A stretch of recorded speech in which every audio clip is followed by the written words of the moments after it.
Bonjour à tous, aujourd'hui je vais vous présenter l'Obao Hyper MT Sport Plus en brushless.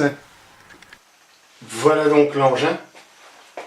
Alors c'est l'Hyper MT Sport Plus parce que l'Hyper MT normal était un petit peu moins bien fini. Alors comme ils l'ont arrangé un petit peu, ils l'ont appelé Sport Plus. Alors, cet Hyper MT, je ne l'ai pas acheté neuf, je l'ai acheté d'occasion. Je l'ai acheté à Quentin, qui est un très bon vendeur. J'ai pu aller le chercher directement chez lui, et c'est vraiment quelqu'un de très sympathique. Et lui, il l'avait acheté sur les conseils de Mani RC Garage. Donc, je pense que c'est un très bon engin. Donc je vais vous expliquer un petit peu comment ça se passe. On va enlever la carrosserie.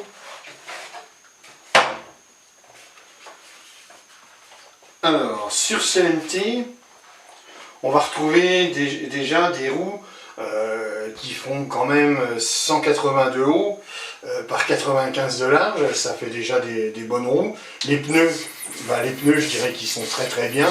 Je l'ai essayé pour voir un petit peu ce que ça donnait. Je peux vous dire que ça avance.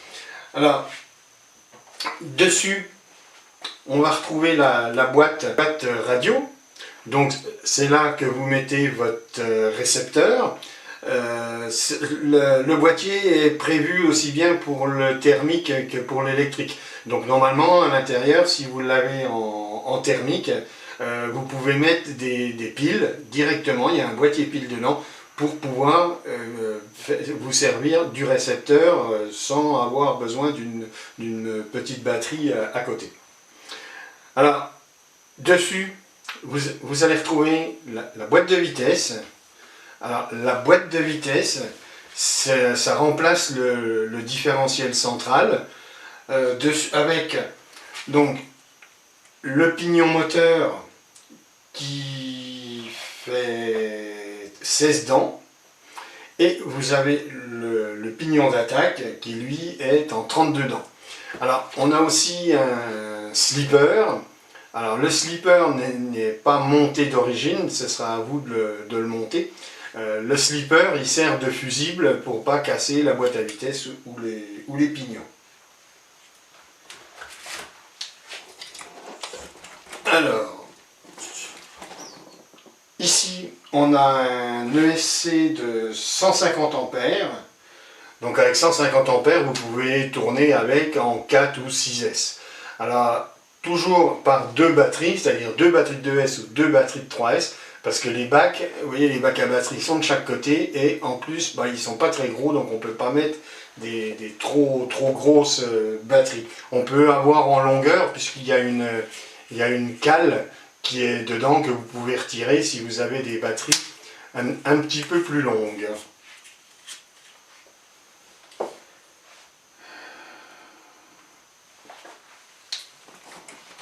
Alors ici, on a le moteur. Le moteur, c'est un 4074 en 2000 kV. Ça donne bien. Moi, je lui ai passé un pack complet de lipo. Le moteur chauffe, je dirais, normalement. Il n'y a pas de surchauffe, il n'y a pas de choses comme ça. Donc, c'est quand même pas mal. Alors, on a les amortisseurs. Alors, les amortisseurs, ils font 19 mm par 125 de haut. C'est des amortisseurs tout en alu et qui font très bien leur travail. C'est pareil, c'est suivant l'huile que vous mettez dedans. Faut voir un petit peu ce que vous allez mettre comme huile. Alors, on a aussi à l'arrière une belle roulette. On va pouvoir faire du wheeling avec ça, il n'y a aucun souci. Alors pour le cerveau, il est en dessous. Il se trouve exactement ici. Alors le cerveau, celui qui y a dessus là, n'est pas d'origine. Celui qui a d'origine fait 10 kg. Et là, à la place, c'est un Sabox 1267 de 20 kg. Complètement en métal avec les pignons métal, vraiment tout complet métal. Et vous voyez, quand on tourne les roues très facilement avec, c'est vraiment, ça boxe, c'est vraiment du bon cerveau. Alors il y a aussi le châssis. Alors le châssis, c'est le vrai châssis de NT. Avec une épaisseur de 4 mm, vous avez déjà quelque chose d'assez costaud. Alors il existe en option un renfort qui se met ici. Mais bon, apparemment, faut vraiment vouloir faire des trucs un petit peu extravagants pour mettre le renfort et risquer de plier le châssis. Je pense quand même qu'avant de plier le châssis, vous allez passer quand même quelques packs de lipo parce que là, moi j'ai fait un peu de saut avec, j'ai fait un peu de vitesse et tout ça. C'est vrai que ça donne quand même bien et bah, j'ai pas eu de soucis particuliers. Alors, moi je l'ai fait tourner uniquement en 6S pour l'instant.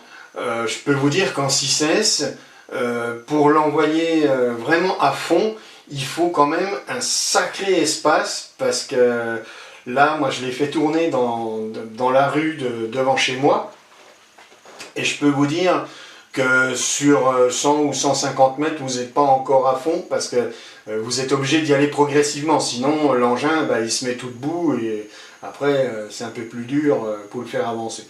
Mais c'est vraiment, je dirais, une très bonne machine. Pour un MT, je dirais au prix où il est neuf, on va pas trouver grand chose d'équivalent. Bas de pit beaucoup plus solide pour le même prix. Quand on voit l'épaisseur un petit peu de tout ce qu'il y a dessus, on voit qu'ils ont mis quand même de la camelote. L'arceau au milieu vous permet de ne pas trop esquinter la carrosserie si vous faites un tonneau. Par contre, ils ont été un petit peu radins, je dirais, sur la carrosserie. Parce que quand vous mettez votre carrosserie, on va essayer de la mettre comme il faut, et on s'aperçoit qu'ils ont fait une carrosserie un petit peu courte. Et le souci, c'est que à l'arrière, la carrosserie est trop près des amortisseurs et à l'avant aussi. Alors, ce qui se passe, c'est qu'on esquinte toute cette partie-là, quand vous faites des sauts ou choses comme ça, toute cette partie-là. Alors, moi, ce que je ferais peut-être, c'est faire une petite découpe, comme ça ici, sur les quatre côtés, pour que ça n'esquinte pas trop ma carrosserie et que ça ne me la casse pas complètement. Alors, moi, sur le dessus et sur l'arrière, là où ça prend le plus quand vous faites des sauts ou quand vous vous retournez, j'ai mis de l'autocollant. C'est imitation carbone, mais enfin bon, vous mettez ce que vous voulez. J'ai mis de l'autocollant, comme ça quand l'autocollant commence à se râper, je le change, ce qui fait que d'un autre côté j'use moins ma carrosserie. Parce que les carrosseries, malgré tout, c'est quand même pas donné. Alors voilà un petit peu tout ce qu'on peut dire sur ce MT. Question vitesse, j'ai pas de GPS spécial pour calculer la vitesse, donc je pourrais pas vous dire.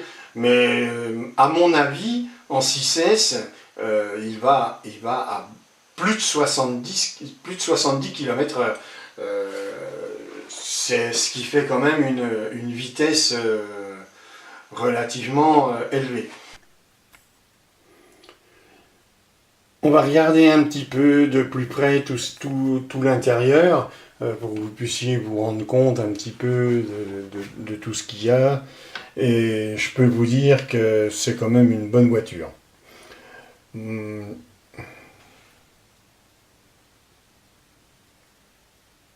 vous rendez compte, vous pouvez apercevoir quand même avec un variateur quand même de 150 ampères, un moteur en 2000 kV, que ça donne quand même quelque chose de bien. La boîte à vitesse est super avec le slipper. La boîte radio est quand même assez importante, donc vous pouvez y loger même deux récepteurs si vous avez d'autres choses à installer dessus. Il y a aucun souci. Alors, ah oui, aussi, ils ont fait quelque chose de bien avec les phares. C'est qu'au lieu de les coller à l'extérieur, ils les ont vissés à l'intérieur. Donc, vous perdrez pas les phares, à moins que les vis se défassent. Mais bon, là, si vos vis s'en vont, c'est qu'il y a vraiment un problème.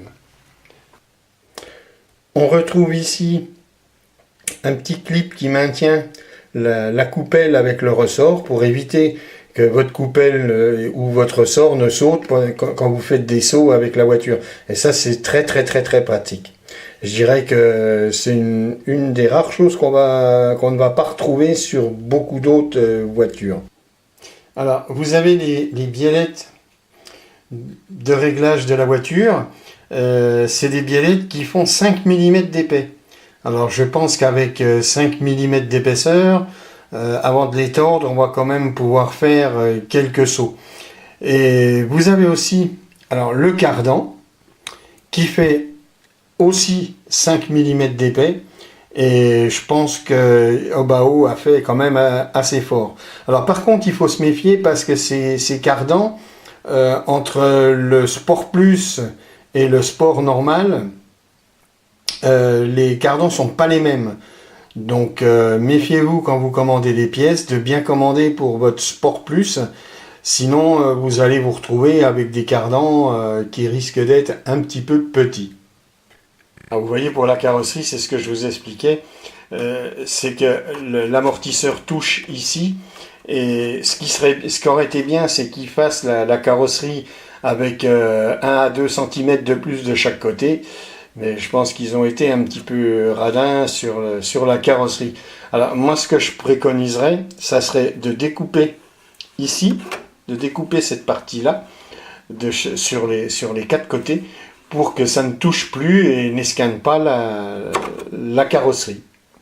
Alors dessus, là il y a des prises en XT90. Alors je ne sais pas encore si je vais changer les prises pour mettre des prises T ou si je laisse cela et que je prends un adaptateur pour pouvoir mettre toutes sortes de batteries. À mon avis, la deuxième solution sera un petit peu la meilleure. Voilà ce que je peux vous dire sur ce joli MT. Alors ma foi, à vous de voir si ça vous plaît ou pas. Je pense que ce petit MT plaira quand même à beaucoup de monde parce que c'est quand même fait d'une conception assez solide. La personne qui l'a eu avant moi s'en est pas trop servi, mais bon, à part les petits problèmes, je vous dis, de carrosserie qui se tordent dans les coins, autrement aucun problème n'est venu. Moi je ferai un test un petit peu...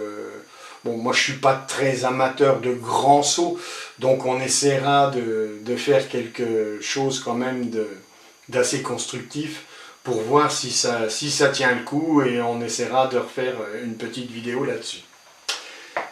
Ben, je vous remercie d'avoir écouté la vidéo, de m'avoir suivi. Si la vidéo vous a plu, ben, vous mettez un petit pouce en l'air. Sinon, ben, vous passez votre chemin. Et ben, vous pouvez vous abonner pour faire vivre la chaîne. Et vous pouvez suivre les liens que je mets pour tout le petit matériel à côté, chargeur, petites pièces. Je ne mets pas de batterie parce que chacun a un petit peu ses marques de batterie. Voilà, je vous remercie, à la prochaine pour une autre vidéo.